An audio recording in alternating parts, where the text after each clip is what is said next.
manufactured from 2027 would also have a proportion of the recycled content, which is spanned across all the priority rules that the Ministry of Environment has actually put forward. So similarly, in terms of the EPR targets, now I'm just comparing the India, as per the EPR notification which was done by the Ministry of Environment, for lithium-ion batteries, from the current target and where we are currently, it's only 0.5% of the target, which means there's a lot of opportunity. Of course, that's a challenge, but also there's a lot of opportunity which comes in this space. And on the lead acid batteries, at least from the data which was there on the CPCB platform, 50 to 60% of the target companies of I think production is already there in place.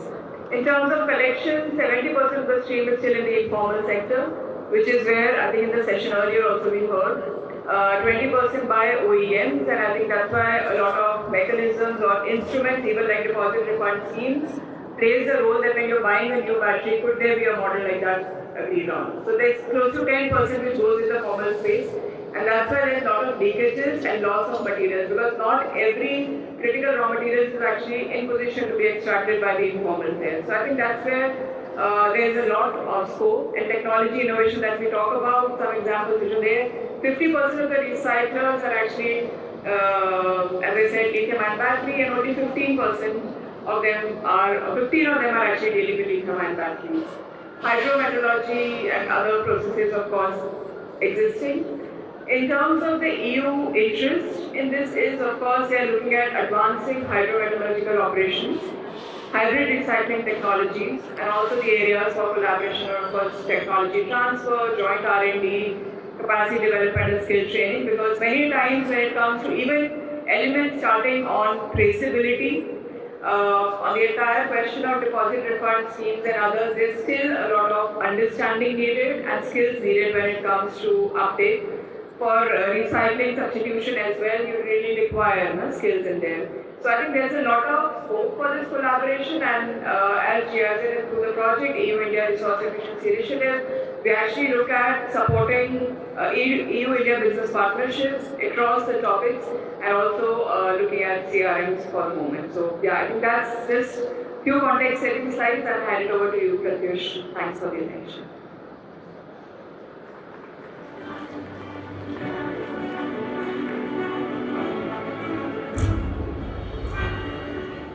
Thanks a lot, Dr. Arora, for that presentation and giving us insights into how EU and India can collaborate.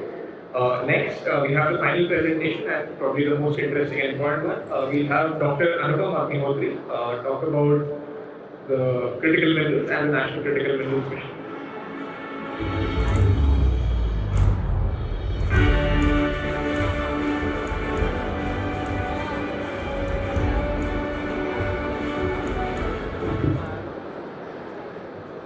Fellow panelists on the dais, ladies and gentlemen, let me welcome you all to this session on LIB and LAB. So, a very good afternoon to all of you. I said good afternoon. I won't let you sleep. I said good afternoon.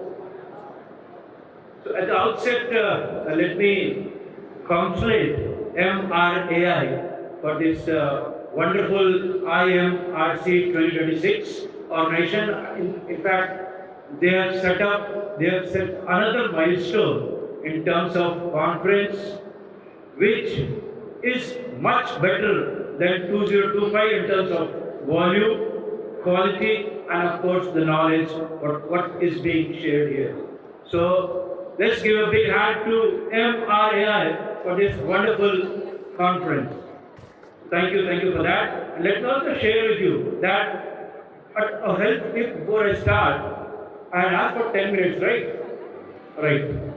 So a health tip before I start the presentation. So we sit at a place for more than 30 minutes. It's equivalent to having a spoon of sugar. And to mitigate that, you have to clap.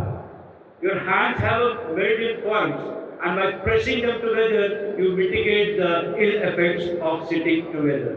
So let's give a big hand to MRAI once again. Thank you. I'll be talking about the critical minerals, which is now the new geopolitical currency, and of course the global shift, and what exactly the government of India's plan is under that national critical mineral mission. Before that, just 2 slides about my institute, that is Jawaharlal Nehru Aluminum Cell Development and Design Center, which is an autonomous institute under the Ministry of Mines. And of course, we started with aluminum, but today we are a nodal for promoting 4 recycling activities for 4 base metals, that is aluminum, copper, lead and zinc. And we have set example among autonomous bodies for Government of India, and we are today self-sustained autonomous institute under Ministry of Mines. So these are the mandates, like we work on reduction of raw material energy consumption. It's for aluminum, bauxite, data banks. And now recently the recycling has been added to our mandate, and very new is the critical mineral program of Government of India. These are the various assignments what we have undertaken for Ministry of Mines. It will be interest to you. Like we have 3 main programs. One is Science and Technology program, under which we fund startups which are working in the area of critical minerals. They can be startup as well as a research project. A research project has to be at TRL3. Startup has to be anything above TRL3. And this is the SLT program. Under that startup, we fund 2 crore rupees for setting up this startup. Then there is an incentive scheme for promotion of critical mineral recycling. This is 1,500 crore scheme by Government of India, and that is for recycling to get the critical minerals. And the 3 streams which are covered under that is the spent LIB, second is the e-waste, and third is other waste, which consists critical mineral related to e-waste. So this is the second program. And third program, like you must be knowing, Ministry of Mines has set up 9 Center of Excellence for working in this critical mineral field. And these Center of Excellence, if you want to work, if you want to set up a pilot plant, you have to come through this Center of Excellence, and you get financial support of 20 crores from Ministry of Mines. So these are the 3 schemes which JNRC is pursuing for critical mineral security. A very interesting news that came through. This is July 2025.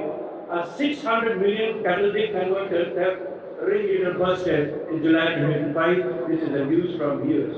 So you can understand the requirement of critical minerals, the importance of critical minerals, the economy of critical minerals, and thousands of catalytic converters were cut off, and this was mostly in the area of New Jersey, Texas, and were sold them to the metal refinery. And finally, the US Department of Justice agreed to free a deal, but only if that ringleader would have surrendered 400 million in cash, real estate, expensive jewelry, and this is what he got, 11 luxury cars, Ferraris, and all that. So that's the kind of the importance of critical mineral. I'm not promoting like stealing of critical mineral, but this is what's interesting when it comes to the critical mineral. And we have 3 main critical minerals in our catalytic converter, that is platinum, palladium, and rhodium. Yes, the global trends in critical minerals, they say lithium is going to be the new oil for 2026. So 9.5 million lithium thefts uncovered in Nigeria, and the license was for the board and was recovering lithium. Yes, Ukraine, you know it all. So in exchange of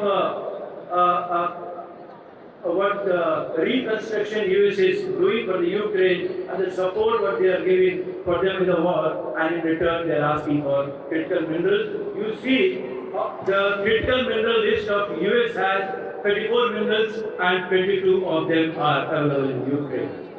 ISRO to mine critical minerals on the moon by 2030. ISRO and Space Agency of Japan are going to find rare earth and helium-free mining on the moon. So next bull rush is only 384,000 kilometers away. India eyes Zambia and Chile deals. India launched 4 billion global push. This is one of the mandate also to acquire the mines globally from Africa and Latin America. So from mines of Africa to batteries of Bharat, India steps into the race.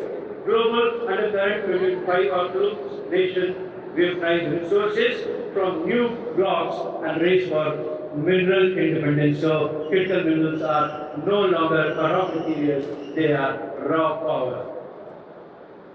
The green revolution, yes, the green revolution, the EV revolution, the industrial revolution 4.0, the automation, your defense technology, all depends on critical minerals. So this is how the usage of critical minerals is increasing when it comes to the green revolution. As you know, like all the countries want to become carbon neutral and they have different targets, like India wants to become a carbon neutral by 2070. That is the global and international commitment they have. So we are also working hard to become, to be a part of this green revolution. Your EV and this green revolution requires more of a critical mineral. 6 times more minerals are required when it comes to from conventional to EV.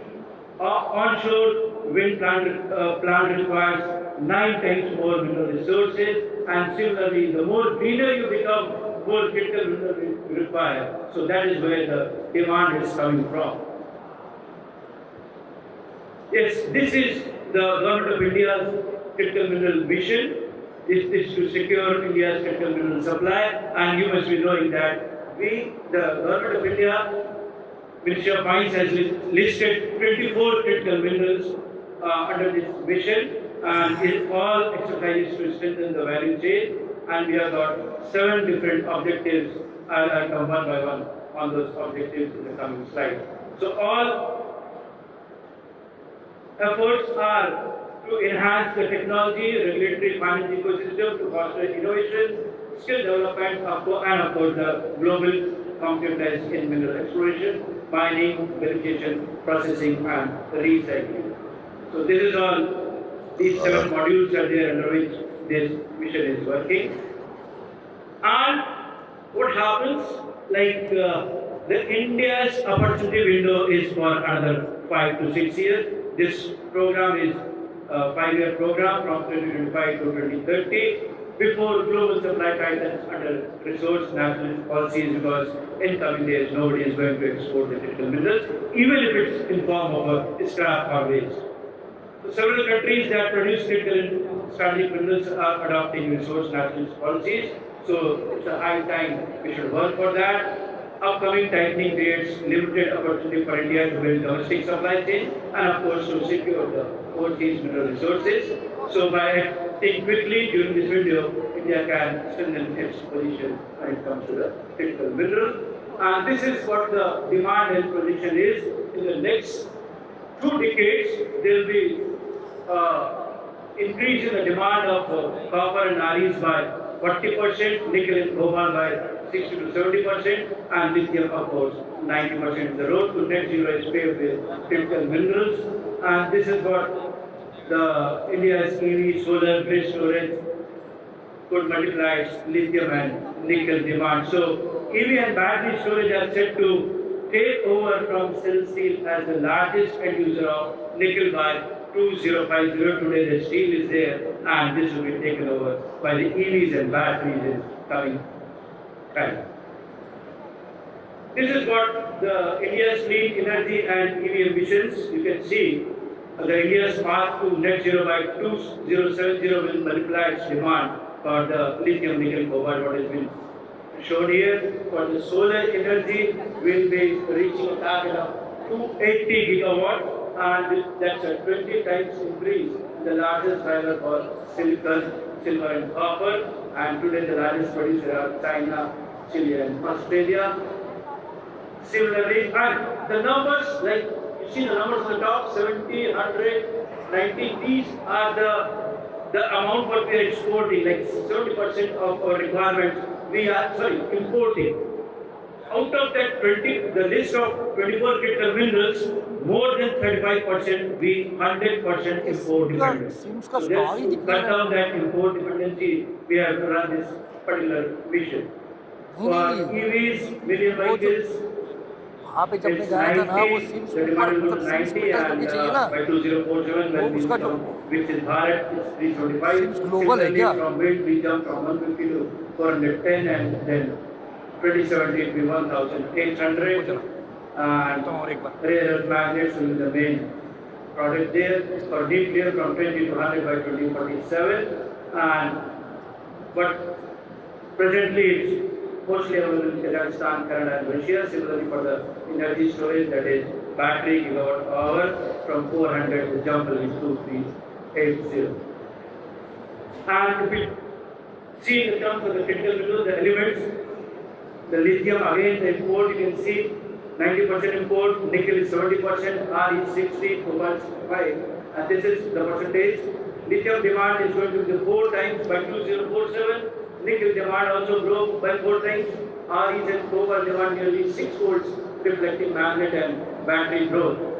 Circular economy recycling will moderate the post 2047 because the technology will become more efficient and the requirement will either be steady or little bit decrease. In coming years, so lithium you can see cobalt 1.3 to 5.7 million tons. This is the requirement and that is how it is going to increase. So with technology maturity, material efficiency and circular economy effects is going to moderate the demand for that in coming years. So this is the gist of the National Critical Mineral Strategy, what Ministry of Mines Development of India has planned for 1,200 domestic exploration projects by 2030.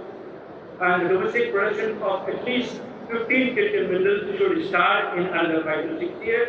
Indian companies should acquire 50 mining assets. This is also one of the targets for the under this scheme. Incentive scheme which I will be talking about, 1,500 crore incentive scheme is there for e-waste recycling, fast track regulatory approvals are there. 400 kilotons of recycled material. This is what is planned under this incentive scheme. Critical mineral stockpiling is also being planned because the requirement may not be today, but definitely it is going to increase tomorrow. So stockpiling of at least 5 critical minerals. R&D achieving for the self-sufficiency for more than 5 critical minerals. R&D generating 1,000 patents. Already I think we have crossed this number and setting up 4 regional mineral processing parks and 9 center of excellence. 9 center of excellence has already been established. This is what the center of excellence is.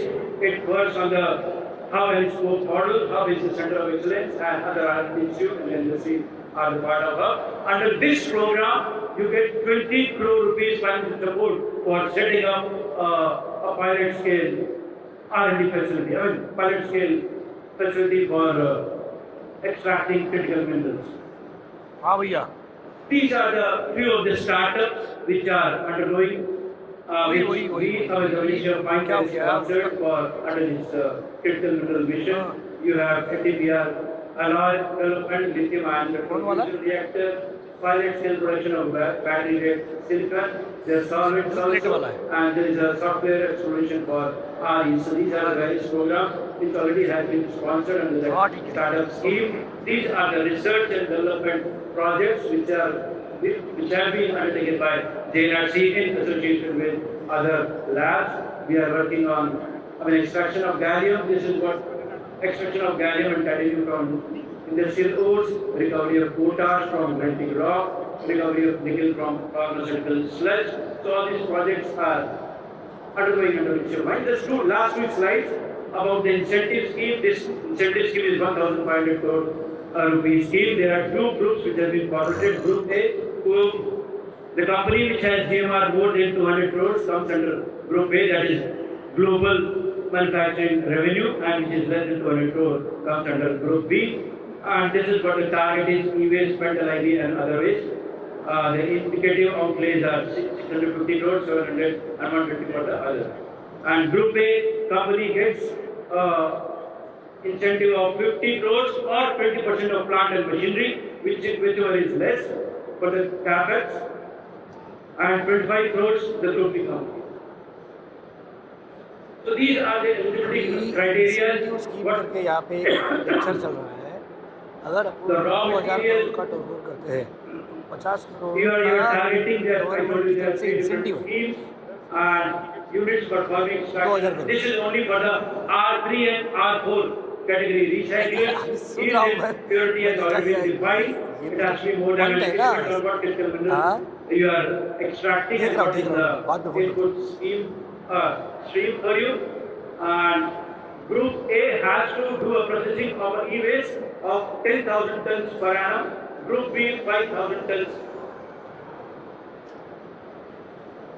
per annum, and there has to be a minimum investment of 100 crores by Group A company and 25 crores by Group B company, and you can have the OPEX subsidy also. 40% you will get in 2027 and 60% in 2030, 31, and the OPEX is limited to 10 crores, and CAPEX is 40 plus 10, that is 50 crores.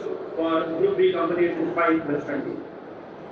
So the concluding thought is India's path from resource to resilience. Critical minerals are backbone of the 20th century clean tech revolution. This is what the government is working.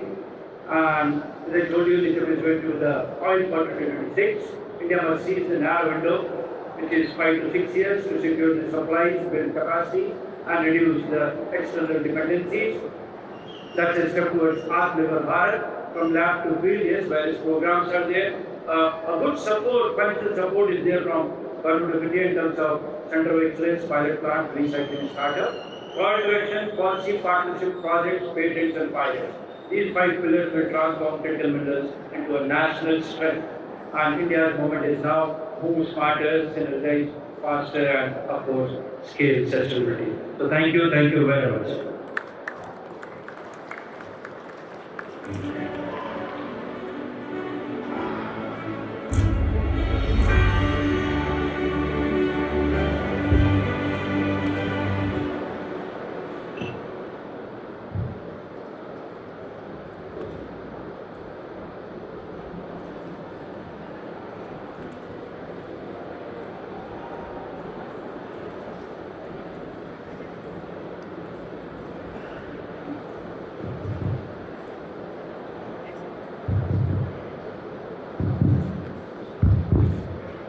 Thank you, Dr. Anupam. Thanks a lot for that very insightful presentation. And I hope everyone learned something from it. If you are a recycler and are looking at how the government can help you, please do check out the National Critical Minerals Mission. Now we move to the panel discussion after all this interesting presentation. I would like to first actually touch upon something which Dr. Nyogi also touched upon in his presentation, which was technology and R&D. I'll start from there and then we'll take up some of the other subjects. So maybe we'll start with Dr. Alok. So there are these centers of excellence being put out and we are developing new technologies. What are, according to you, some of the more interesting technologies when it comes to recycling, especially critical minerals, and in particular, what is something that excites you as well? Where should the recyclers and the audience think the next interesting set of technologies can come for critical minerals? Okay. Actually, you mean I should focus on only related to battery material or Critical minerals in general. There are lots of critical, there are several critical minerals identified by Indian as well as other countries. For our lab, suppose if you pick about seawater, we consider lithium, strontium, rubidium, and uranium. Madam नमस्ते। As we are working on that area. आप कैसे हो? If you consider LID, basically you consider actually lithium, cobalt. देखो ना, आपने अगर हमको कैसे मालूम है, अगर आपने हमको लॉगिन आईडी पासवर्ड दिया तो हम चेक करके आपको गाइड कर सकते हैं ना, ये करो वो करो। Basically, I will more focus on lithium and battery because this. Next message आया है ना? If you look at the recycling process, it consists of two parts. One is how to get the आपका ध्यान नहीं हमारे ऊपर, तो अभी क्या करें, अभी follow get करें। these metal ions from the black. One way we find mostly people use hydrometallurgical process, some use pyrometallurgy, and some biology. There are several processes and each type also. Some use mechanical hydrometallurgy, pyro hydrometallurgy. These are mixed kind of things. But hydrometallurgy process has its own advantages compared to other processes where you can separate the metal atoms in very pure form. That's why most of the hydrometallurgical processes are benchmarking processes, and that is used by United States and in other countries, where like rubanine, other ones, redwood materials, life cycle, and they are using basically hydrometallurgical processes. But one of the interesting technology that is coming up but not mature, that is direct conversion of cathode to cathode. That means after the spent cathode, you can reinsert lithium. Because in case of during charges, discharges actually lithium hydrates. So if you can reinsert the lithium, you can regenerate the cathode material directly without going for extraction of critical minerals. But the bottleneck is how you can separate this pure cathode material without damaging other parts, so that it is not contaminated. So that is the bottleneck. Once that issue settled out, then that will be a great technology compared to extracting the metal lens from the living mass.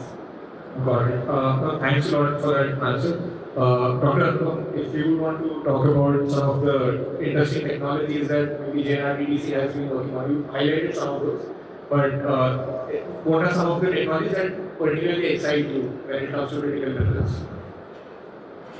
When it comes to the technology for the critical minerals, there are three things generally people are doing: the recovery, the purity, and the environment friendly. Today people are talking about the green solvent. So that is what the technology is advancing in these three areas. And what rightly Dr. Alok said, or the concept of direct recycling from cathode to cathode. So that is the best technology which is available for lithium, spent lithium ion. And rest of the projects what we have, in terms of, this is only in terms of extracting the critical minerals from the waste. That is the project we have. Got it. Thank you. Next, I think from basically research, we'll slightly shift towards traceability and digital technology. And I would like to ask Mr. A. Rao, what is the role of digital infrastructure and technologies, things like digital marketplaces or battery passports? How can they help in the entire recycling process? What kind of bottlenecks can be solved using these? Well, you see, one of the problems that we have is, as a country, inventorization of the waste that's there in the country is a big problem. Once we sell the product the first time or the second time, and later on what happens, we don't have an inventory. And digital marketplaces, digital tools brings that solution to the country. Why is that crucial? That's crucial because every time, how can I say this with example? E-waste, battery, plastic, tires are the products that we deal with and recycle. And we have managed marketplaces. Managed in the sense that we validate, we buy and we sell.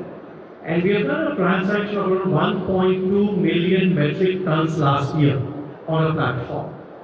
Across verticals, across stakeholders, with various challenges, to bring in transparency is the biggest problem, and through digital platforms we are able to bring in that solution. So the bottleneck is identification of various stakeholders, validating the products that they want to sell. Pricing of that product is the most important aspect, and in this ecosystem, the informal sector plays a very important role too. So how do you incentivize them in this entire ecosystem is a challenge which we have been able to come up with solutions. And finally, give it to the recyclers, quite a few uncontaminated waste, and a few contaminated waste, that's a mixed waste, contaminated waste. And help recyclers to make bigger margins through these inventories that we are supplying are the solutions that we are able to offer through digital tools or digital marketplaces, I would say. So bringing transparency, inventorization, and accountability and transactions happening on GST across the ecosystem in every stage of the value chain. Thank you, Mr. Rao. I think you touched upon a couple of interesting points. You mentioned the role of informal sector and you mentioned compliance and things like GST. So I'll next come to Mr. Ari. We've seen you've been in this industry for a while and we know that the informal sector plays a very important role. But how do we ensure that informal sector formalizes and there is more and more recovery, collection, recovery and recycling happen? What are your thoughts on that? And maybe next I'll come to Dr. Arora to learn from the European experience as well. But Mr. Pai. Yeah, I think views are similar to the other recycling companies. Whatever we are expecting, it has a value. And if we percolate down this value to the users of the equipments and the people those who are using this particular product for making the equipment, once it is getting degraded or it is discarded, then collection of the batteries from those areas, bringing to the recycling center, and then whatever product you are making, that product should be the superlative product which can be used directly for the application part. So once we connect these three loads, and other than these three loads, the awareness to the community, to roadshows, bringing to the policy makers, those who can take care of those kind of things. Once we connect all the dots, I think informal sector will be, you can say, out of the space. We are not saying that we should be eliminate the low recycling companies. Rather than we should support them to scale up their capacities and capabilities so that everyone can make the best of the product, maximization of the effectiveness, recoveries of the elements, and whatever products you are making should directly go to the OEMs. Once we address those kind of points, I think informal sector will be out of the base. Dr. Arora, if you may could enlighten us, what's been your experience working in the India-EU corridor? How have European players worked on collection and working with maybe the informal sector in Europe, if one exists? Yeah, no, I think in Europe, informal sector doesn't exist the way it exists in India. But yeah, I think in terms of, say, the framework, there are a lot of, I would say, ecosystem-led policies which are there in the EU. And one of them, of course, is digital product passport, which mandates and also brings in this entire aspect of traceability pretty in, but I think that's been mentioned there as well. So I think that mandate, which is looked at by motor vehicle, like batteries and others as well. So I think that's gaining a lot of interest also because it looks at the entire traceability, carbon footprinting, GHG aspects, and also in January this year the CBAM also picked up.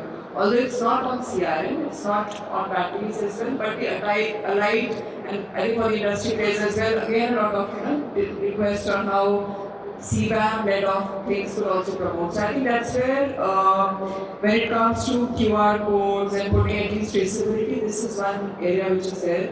The other enabling policy has been the Due Diligence Act, which also again brings in traceability, also looks at standardization and again on informality addresses the questions of labor laws and standards, which comes to human rights, dignity and others. So I think that's how due diligence across the sectors is gaining a lot of prominence when it comes to EU suppliers and the companies like India, Vietnam, Indonesia, trying to compare on that. So I think that's quite relevant in there. Another aspect which is important from the circularity aspect is durability.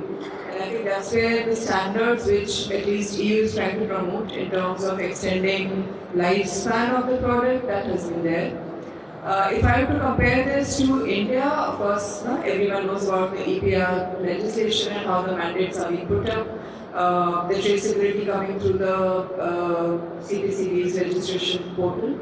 the numbers that I also presented. So I think that's there. But maybe one element to also focus, and at least we are trying to do it again as a pilot measure, is to actually look at entire question of second life. And there I see a lot of scope with innovation, and I'm sure players like you as well would actually agree to something like that, which is on even these researchers that Dr. Agrawal also mentioned about second life batteries is one element where we have seen a lot of startups and possible models that can emerge. In Bangalore, for instance, we worked with Bosch, for instance, in having a full extension like the batteries, the second life batteries from e-vehicles being used for a bus terminals, being used for a second life, because they still don't end in 5 or 10 years. There's a life extension that you can look at, and that's a design principle. But I think those elements in India would actually flourish a lot more. And this is not just informal, this is just in terms of enhancing the life and the skills of people who can actually still consider that. So that's one element outside the recycling space I would like to mention as a great That was very helpful. Dr. Alok, I think maybe some related question we looked at here, but what do you think are some of the challenges in India from a policy point of view which can be addressed? What kind of frameworks can be adopted? Yeah, actually, most of things from my experience I get, while developing some technology on lithium-ion battery, recycling actually, one is everywhere you might be knowing, there is no labeling whether battery is lithium cobalt dioxide or lithium manganese dioxide or NMC type battery. So that labeling actually, the tagging should be there. When you buy, whether buy a mobile or battery, there should be somewhere it should mention what kind of chemical content it has, not the quantity, basically whether what are the elements present, so that it becomes easier for recycling. Because see, suppose you have a technology for that can handle LCO battery, lithium cobalt dioxide. Even if you have very small amount contamination of manganese, then we will have to again process for 3 steps. If you have your LCO kind of battery, within 2 steps you can get lithium and cobalt. Suppose you have very trace amount of manganese, you know manganese has no value. So even though that, we have to consider 3 steps, and that time it becomes not technically, economical, may not be viable.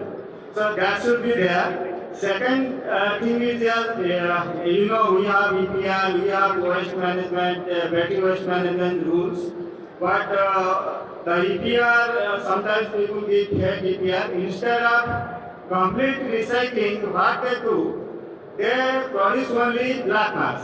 And that black mass they sell to other countries. That should be stopped, because here Indian industry struggle for the starting material because they don't have battery to recycle. But many companies recycle, what they do, they produce black mass and send it to China or South Korea like that. That should be stopped.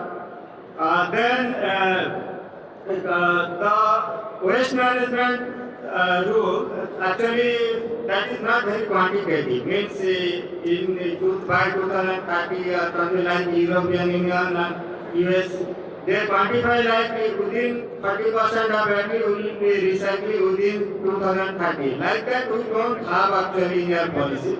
So I think we should think about those things. Got it. I think the battery waste management tools do try to quantify a few things, but maybe more can be done on the quantification. Yeah, suppose we should have some target. Maybe by 2030, maybe 30% or 25% of LIB should at least recycle it completely. Like that target should be there. Got it. So we are running out of time, so I'll have one question to just comment to everyone. If there is only one change that you can make in the ecosystem, either from a policy point of view or in the way the industry approaches critical minerals recycling, what would that be? We can start with Dr. Alok.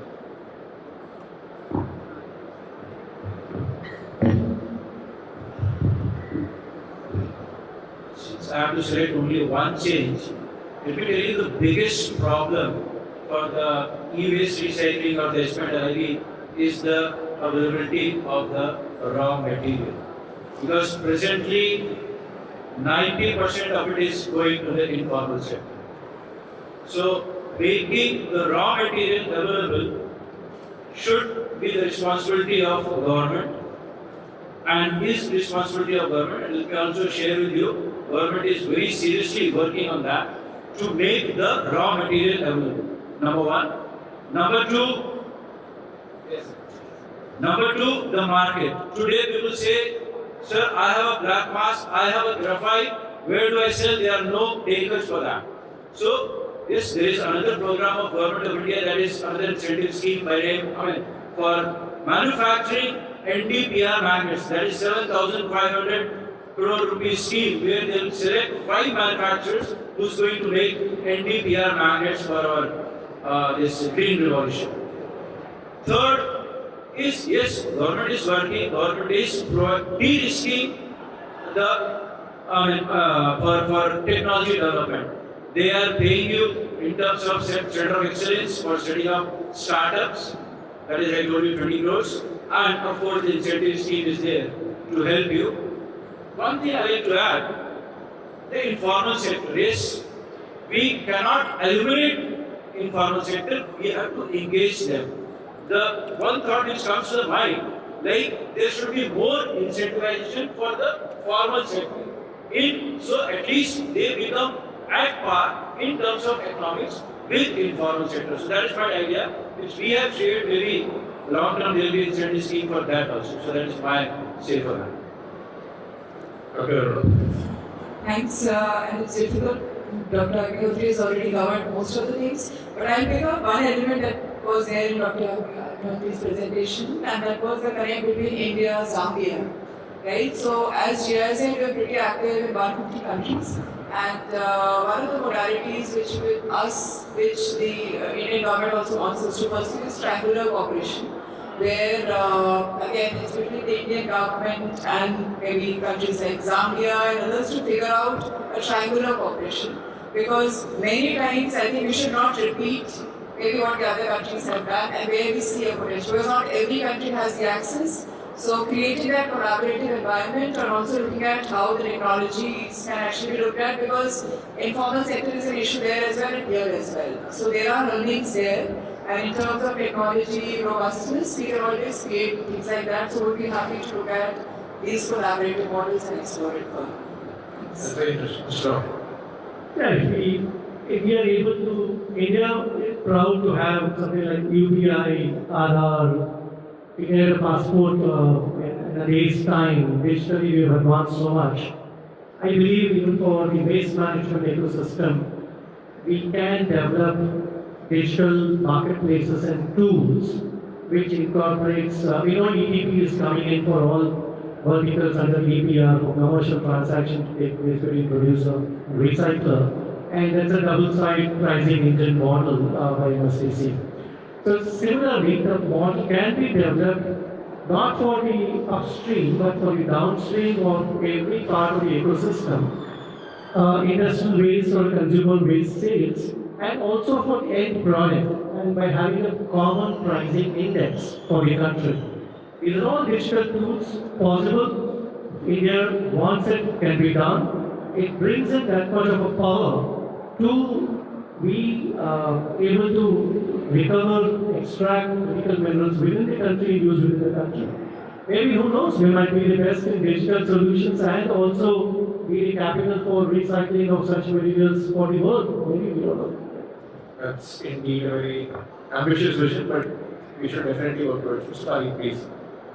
I think I would like to propose a implementable solution. That is the operational guidelines basically. To create operational guidelines for the recycling. Operational guidelines means what equipment should be used, what should be the optimum capacities at which the recycling company should operate, and thirdly, whether these recycling companies are having the capacities and capabilities to produce from the extract to best of the product at the one place. Once we put into operational guidelines, it will solve the maximum problems. Once these are in place, then yes, we will say icing on the cake, like digitalizations and further artificial intelligence can be implemented. Thank you. Dr. Alok, if you want to have any quick rapid fire comments as we close.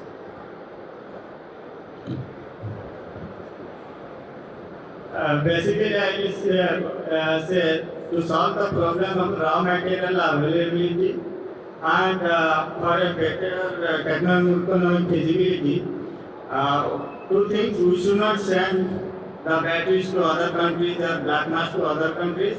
Second, the batteries should be labeled based on their chemistry, basically what are the elements present. Got it. Oh, thank you. I think this was an enlightening panel. We got to learn a lot of new things.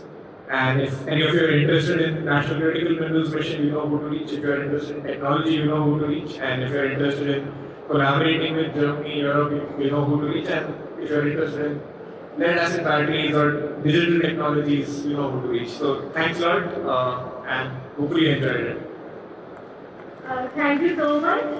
We are grateful to all our esteemed panelists for having such an insightful session on the critical mineral recycling policies and innovations. I believe everyone is very impressed with what is happening and what can be done in the future for this sector. I would like to invite Mr. B.P. Soni, Sir, Director MRAI, to kindly felicitate all our panelists. Yeah, please look on. Anupam sir.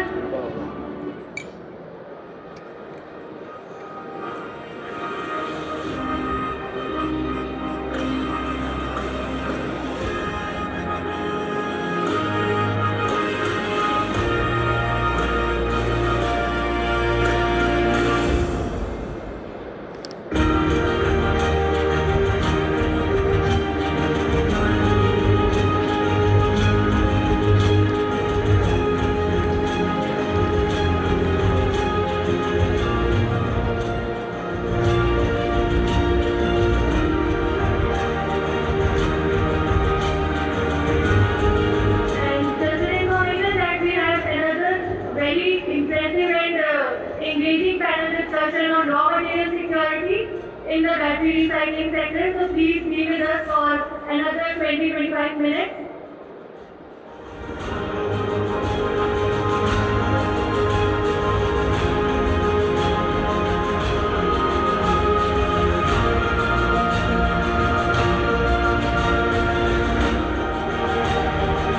I request Mr. Ulhas, Director MRAI, to kindly join us on the stage to felicitate our panelists and moderators.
policies which are going on in the battery and critical mineral recycling sector.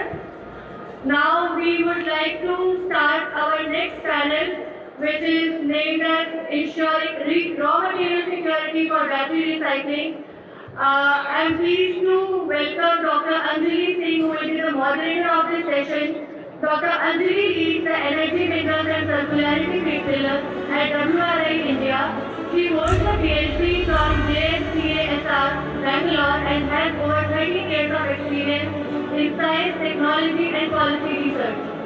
Her work focuses on critical minerals, battery recycling, circular economy, and low carbon technologies with extensive collaboration across government, industry, academia, and civil society. Please give a round of applause for Dr. Anjali Singh.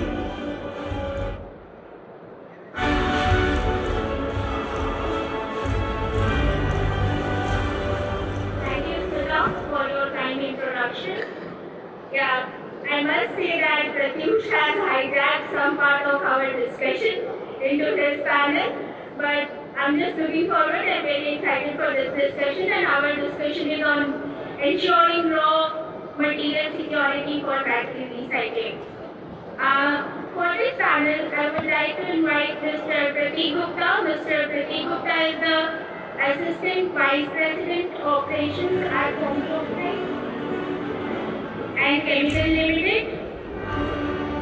Pratik is a quantitative finance professional specialized in strategy, risk and commodities, working closely with the leadership to drive efficiency, data-driven decision making.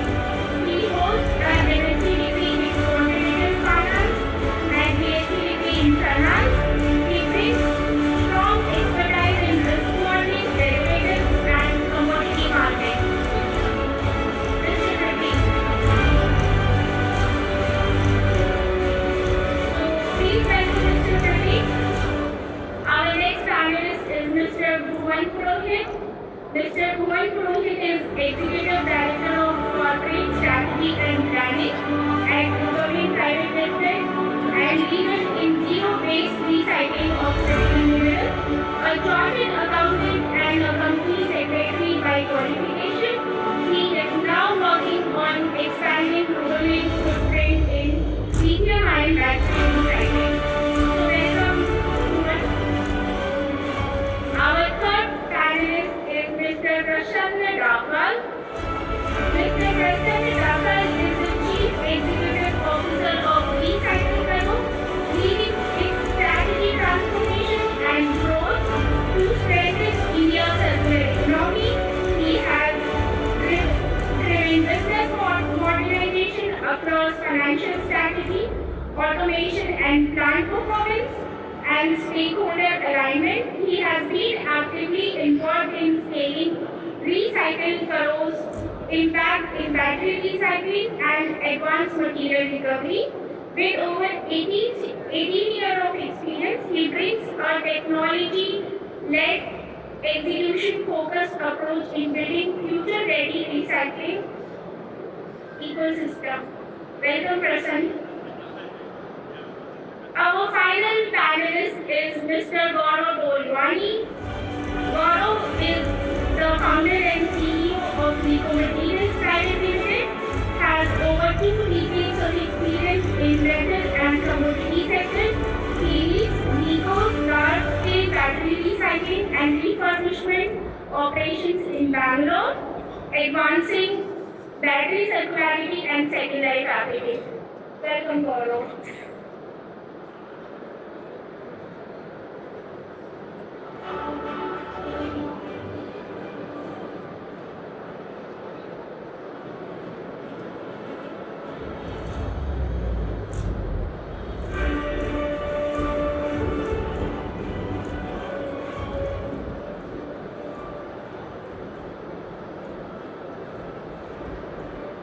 Okay, in our earlier panel discussion, we already talked about a lot about the involvement of informal sector in the whole battery recycling ecosystem.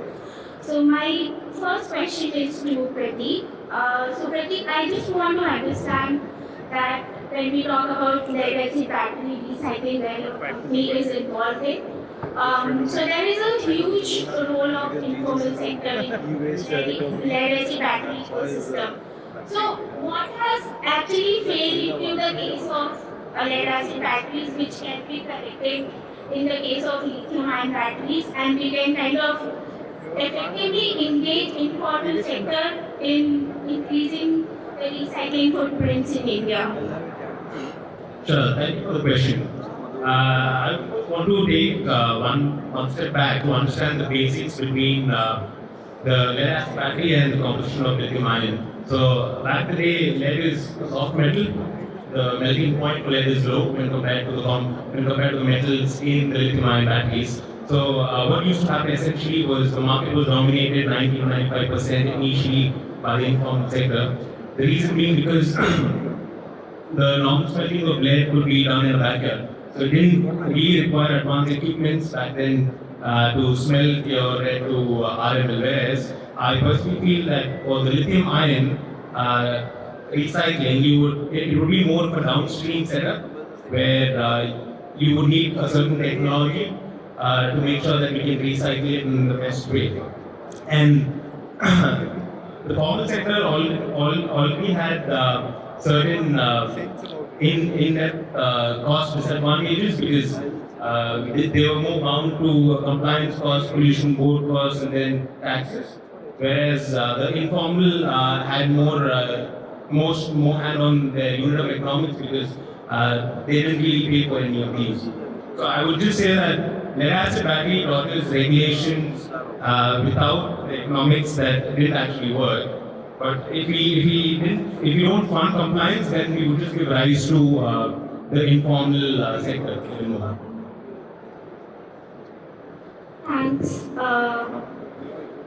Thanks for your insightful things. Yeah, I understand that there is a need for including compliances in the case of lithium-ion batteries. My next question is to Bhuvan, and this question is mainly about, we know that we have policies on place such as actually waste management policy and also EPR.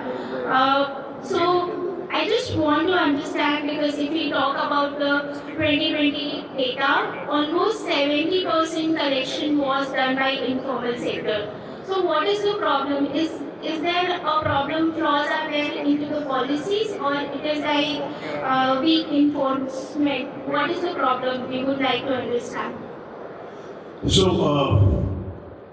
I'd like to say that, I represent a company which has 40 years of experience in recycling and 20 years plus of hydrometallurgy, which is Rubbermill. And we have invested 525 crores, the single largest investment in lithium-ion battery recycling in India today. And I can say for sure that it is the most advanced recycling facility. Where did that confidence come to us to invest that kind of money? It is actually the BWMR and the hazardous waste management. So I would say that there is absolutely no doubt that the policy is not inherently flawed. In fact, to the contrary, India's statutes, in fact, are ahead of market maturity. And I would say that, we've been sitting for a long time and taking cue from Dr. Agnihotri. I think we need to give a big round of applause to CPCB, MOEF, and Ministry of Mines for actually creating a fabulous statutory system around governance for the battery recycling. However, there are always certain blind spots that exist and which do. The policies of the government currently are assuming that the markets have, fundamentally, they have an organized way of operating. It is assuming that there is going to be compliance which is going to be automatic. But unfortunately, there is a lot of informal sector, as you rightly said, and that means the enforcement. So if I were to point at all to the current structure, I would say the enforcement needs to be improved. That is all. That is all. The second part which comes with it is, of course, that, like EPR is a fabulous creation. The systems are good. The intent is right. but the compliance is on paper, whereas the actual movement of physical goods is not digitally tracked or completed. Maybe that gap will get filled over time, which will ensure feedstock supplies to the right kind of refiners. And last, if you were to stop or allow export of these materials, then that completely damages the whole structure. So I think the steps are in the right direction. The policies have been quick. The policies have been quite well drafted, and I think we are on the right path to becoming a real strong recycling nation for critical metals. Thank you, Bhuvan. It's really encouraging that our policies are on place and it is just the enforcement which we have to correct. My next question is to Prasann. Prasann, we just want to understand from your operational experience that what are the biggest risks to secure a consistent and predictable supply of end-of-life batteries in India, and how can this be mitigated at scale? Thank you for the question. So most of the things we are talking here about sourcing of the material, which is the important part for getting the raw material input for recycling. And I understand the challenge, like we are talking about informal sector where most of it is controlled, the sourcing is controlled. But as we are into this industry since past 16 years. We just completed 16 years. Electronic waste we are recycling since 16 years, while lithium-ion battery we are doing since past 6 years, like extraction of the cobalt and other metals. So we have found a way out, like everyone has been talking about including the informal sector people into the formal way, whether we can engage them and get the sourcing. Yes, today also they are at the ground level, like they are collecting the materials directly from the customers or directly from the service centers. And whatever the scrap, people still are like the knowledge is not enough how to segregate at home itself.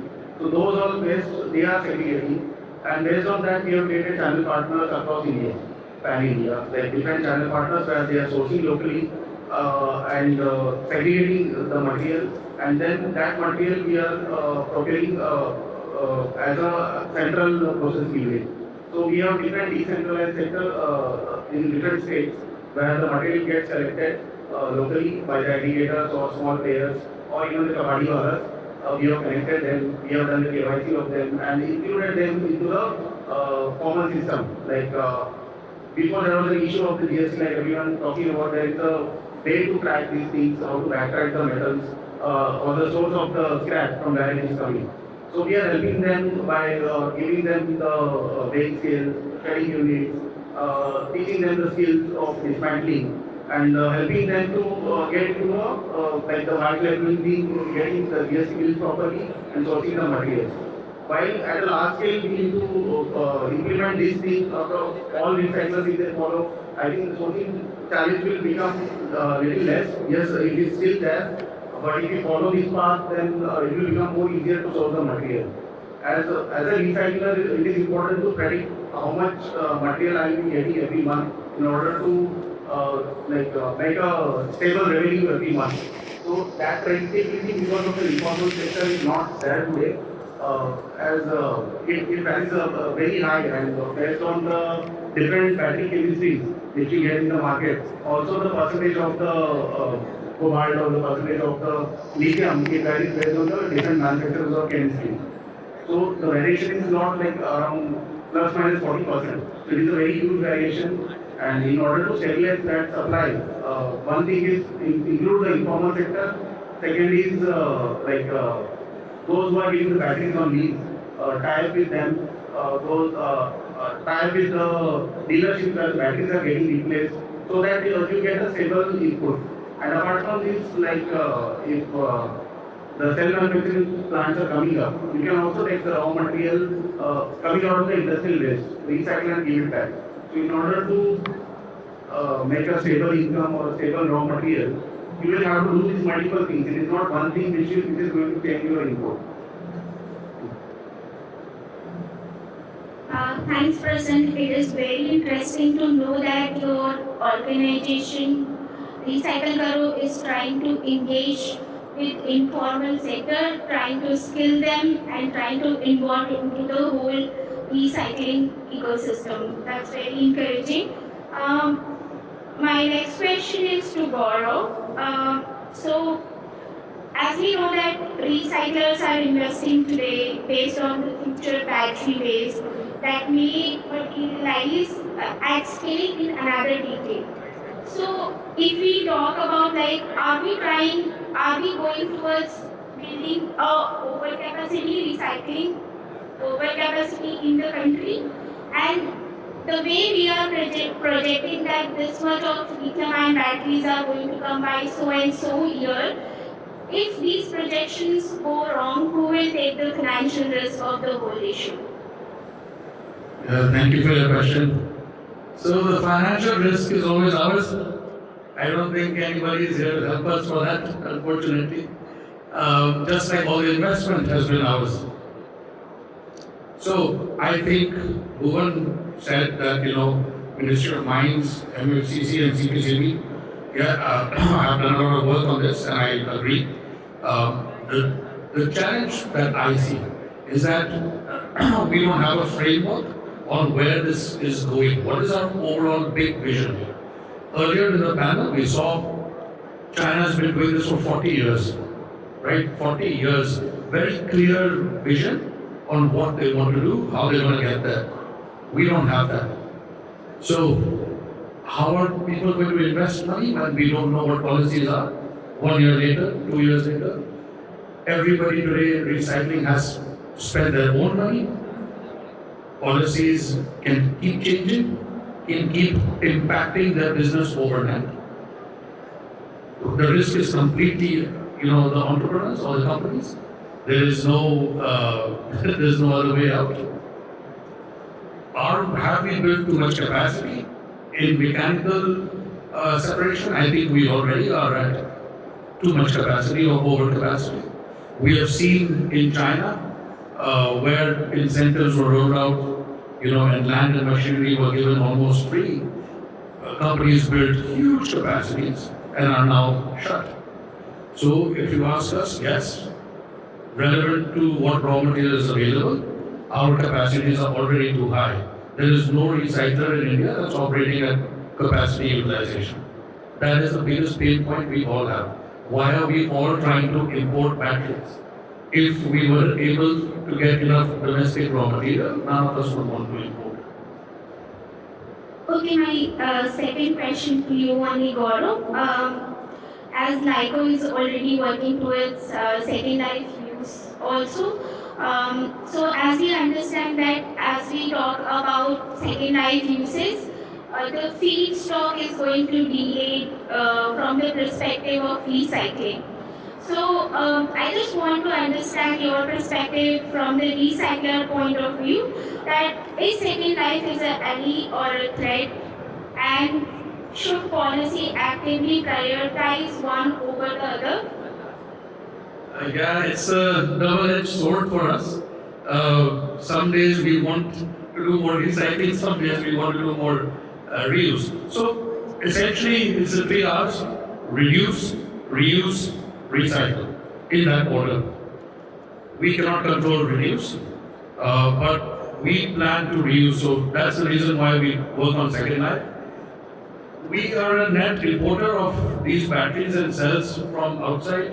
If we can elongate their lives by 5 years, I think that's doing a great job. We are power deficit, so there's enough applications where we can use these battery packs. The gap really is, what is the policy, what are the SOPs on refurbishment, so that it can be done safely. As a company, we can take responsibility because we put our name on the pack, but not everybody is going to do the same. Just like there is an informal sector that sells us batteries, there's an informal sector that buys those batteries. So they will not value safety as much as we will. It is important that guidelines are in place, and only then will there be acceptance from customers. How do you sell 100 megawatt, 1 gigawatt of used batteries without customer acceptance? And in certain countries like China, we saw where used batteries from buses were used in applications such as mobile phone towers. This was a government directive. So that is something that can help us in reusing those batteries and making sure that they last for longer. Thank you. My next question is to Prasann. How can India assure that recovered mineral, especially the black mass, are retained and processed domestically to strengthen raw material security rather than being lost to export or informal channels? It's a paying question right now for everyone. Like people are talking about stopping the export of the black mass. And at the same time, like Gaurav mentioned here, that we don't have enough capacity to refine that black mass. So there are two major challenges here. What I see is we need to build the capability, refining capability first before stopping the export of the black mass. And instead of, I believe, like Mr. Rohan said that he has set up a big investment into refining. So such kind of capacities, if you are building in a country, there will be no need to export black mass. Why to export and wait for 45 days for the payment or to deliver the shipment when we have the refining capacity here in India itself. Like our refining capacity was 4,200, we recently expanded to 10,000 metric ton per year for extraction of these critical metals of cobalt, lithium, nickel, manganese, which are coming out of the batteries. So black mass export, instead of I feel there should be some cess which can be assigned where government can put a tax around it for the export of the black mass instead of banning it, where that tax will like push the black mass manufacturers to give it to the refiners. At the same time, we need to build a lot of skill set in India which is lacking into recycling of these lithium-ion batteries, where we need to build the capacity multi-fold, because as per India data which they mentioned, based on the 2030 batteries, like in the next decade, whatever the end of the life batteries will become, we need 60x more capacity than what we have today of the refining capacity. So I believe these are few things which need to be incorporated where we build the refining capacities. And the Gaurav mentioned, like the incentives needs to be put into the right place so that the capacity building happens faster, because it needs to be happening in a dramatic way to cater that kind of volume which will be coming in. We see a lot of EV vehicle adoption guidelines are going on, a lot of like the National Critical Mission policy which is helping to fund the subsidy for the companies who have the capacity and capability. So these all things together will help to retain the black mass which is going out of the country and help people. Also the Center of Excellence team which has been established, where 9 COEs are there. So all the industry players need to work closely and work fast actually in order to get to the point where they are able to, all the R2 recyclers should be converted into R4 in order to cater that kind of demand. Thank you. So my next question is to Bhuvan. I just want to understand that high recovery processes are often energy expensive, and how do we see the tension between low carbon objectives and aggressive material recovery playing out, especially as India scales recycling rapidly? So how do we see that, considering our clean energy transition and net zero targets? Sure. Before I answer that, just taking a cue from what was said. Black mass in India is a strategic resource.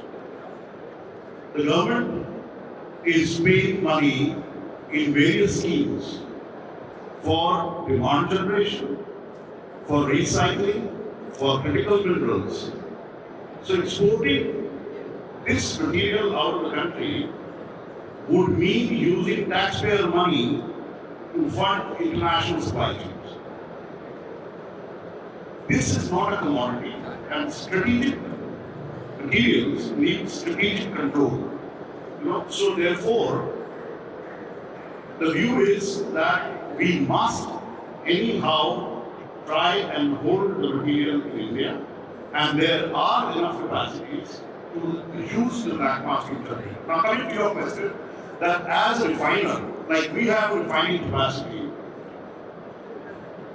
I will not talk about Rubon in per se, but I will talk about in general refining does have carbon impact.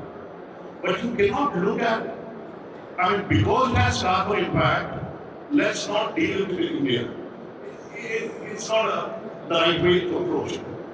Because you have to look at the carbon impact on the overall basis. You have to look at that it is reducing the carbon from mining, it is reducing the carbon from transportation.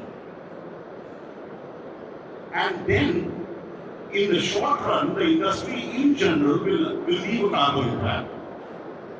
But in the medium term, like for instance, here I come with an example. We are zero waste to landfill, zero water discharge, 50% renewable energy integrated, 50% water reduction, and 38% circular today. If you were to put this into perspective, recycling can become net zero, and Rubon has a target to become net zero by 2050, which is 2 decades before India started. So these processes are efficient, they conserve carbon, they have lower impact than mining or refining, and must be increased, even if it means for India as a whole that there is a carbon impact initially because of the industry, it will get sorted out over the next 5-7 years. Thanks, Bhuvan. On your first point, I just want a further clarification. If we do kind of put a export restriction for black mass, aren't India going to face backlash on, because we are dependent for many battery components we are currently importing from different countries. And if we are just going to put any kind of import restriction, and also the prices, if let's say I'm a black mass producer and I'm selling it outside the country and getting better price, what motivates me to just not sell it outside if I'm not getting a better price in the country? Fantastic question. I was hoping you would ask me that. First of all, as I said, when something is a critical raw material recognized by the country, it no longer is a commodity which can be freely traded in the interest of the nation. For example, China banned rare earths to specific countries. It has reduced rare earths to the entire world. Indonesia, it has banned nickel exports because they want to create refining capacities inside Indonesia. India has banned iron ore exports. So when you talk of critical material, you take critical steps to protect them. And it cannot be compared that if somebody is getting 2% more, should India let it go? Because these are resources of the country, they are equal to strategic ores. In fact, it has more content than any ore available in the world for critical minerals. So it has to be strong. That's point number one. In terms of backlash, I don't think that there is backlash which is going to happen because there is something you hold important. Even when US sanctioned Iran, India was getting oil. Even when US sanctioned Russia, India is getting oil. Because that is important to our nation. The nation is not subject to that conditions. I think those are much bigger issues which the government of India is very well capable of handling. The important part is only and only, I am not talking that it is a ban which is required. There is a restriction already imposed by the existing laws. All that is needed is to enforce the law in the real spirit and the letter of the word. If that happens, there will be enough raw material field for the country, and otherwise, even companies like Rubon and myself, I am not investing the next 500 crores in India because I am not sure of the field. So probably I'll set up a factory somewhere in Belgium or somewhere in the US or somewhere in places which provide us feed without having to, and then, mind you, there is a lot of informal sector which we keep talking about. And it is against the rule right now to export. So if the export is happening, it is happening against the wish of the government, using the funds of the government, which have been given to boost the demand. Thank you. Thank you for your insights. My next question is to Pradeep. When we are talking about the full compliances means safe transport, authorized dismantling, environmental control. So this whole thing raises the price of recycling. So who will realistically cover the cost of all or bear the cost of all? OEMs, recyclers, or consumer? What is your opinion on this?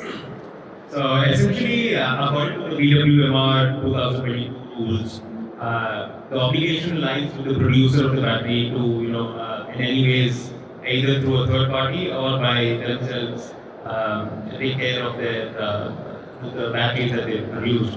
But economically, if you see, it should be part of the product where a part is paid by the customer, a part is paid by the OEMs, and then the recyclers are paid the real cost of recycling.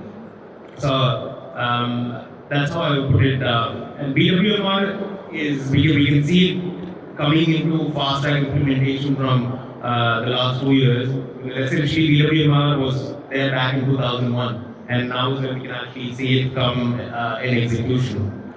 Now, just to add, or just to take a point from what Bhuvan said, if no one pays for it, what happens then? If no one's willing to pay, the leakage continues. The battery black mass, the exports of black mass will continue. There will be more safety risks that informal sectors will face. And apart from that, recyclers, if recyclers are forced to be the shock absorbers, as in to only take the compliance cost by the recyclers, then of course then the informal sector will prevail because of better unit economics. So that's how I feel about how, who should take the cost from the OEMs to the recyclers. Okay, thank you. Thank you for very insightful discussion. This is a common question to all. What is the future of battery recycling looks like for India? And one myth about battery recycling, people generally misunderstand, and you would like to clarify. This question is open to all, so whoever wants to take. Personally, what we feel about the future of battery recycling in India is the story is going to be more like the battery supply chain story rather than the waste management story per se that has been in the past. So EPR is going to be the backbone which will create more traceability and accountability for batteries. Coupled with post EPR incentives will create the value add for the whole recycling, and then essentially the domestic manufacturing will actually create the offtake to the recycling. That's how I see the future of India in terms of battery recycling.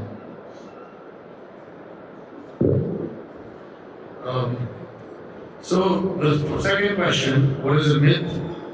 The myth is that no batteries go to a landfill. That's a myth. Not a single battery goes to a landfill. There's enough capacity, right? The first question, what does the future look like? That is part of what I said earlier. Without any clear framework, without standardization, classification, black mass is a very broad term. Very broad. There are many ways of processing, many ways of making it. What I would like to say is, going to so many of these conferences and realizing there's so much discussion about this globally, why do we call it a waste?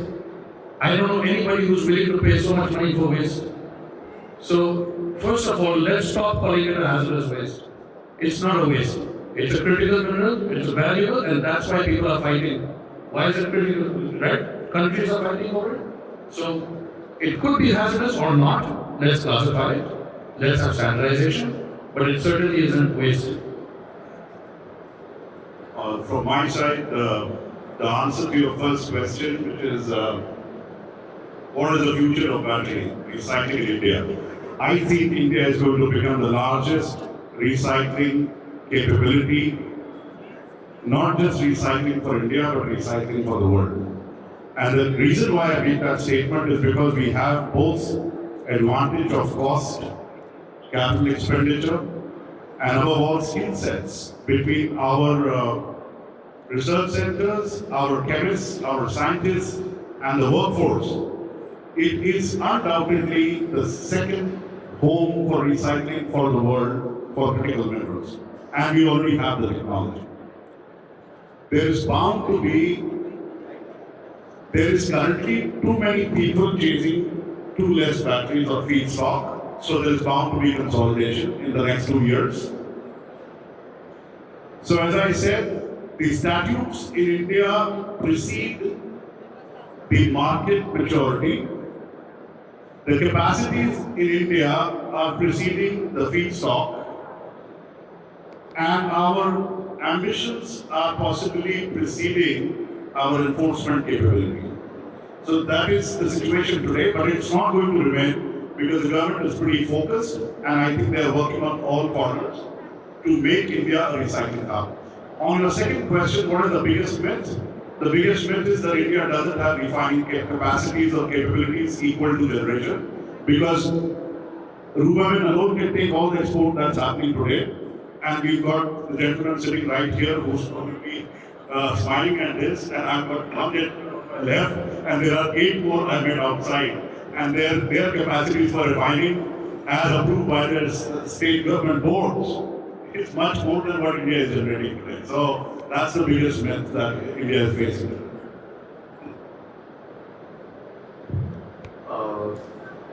I would like to add what one said.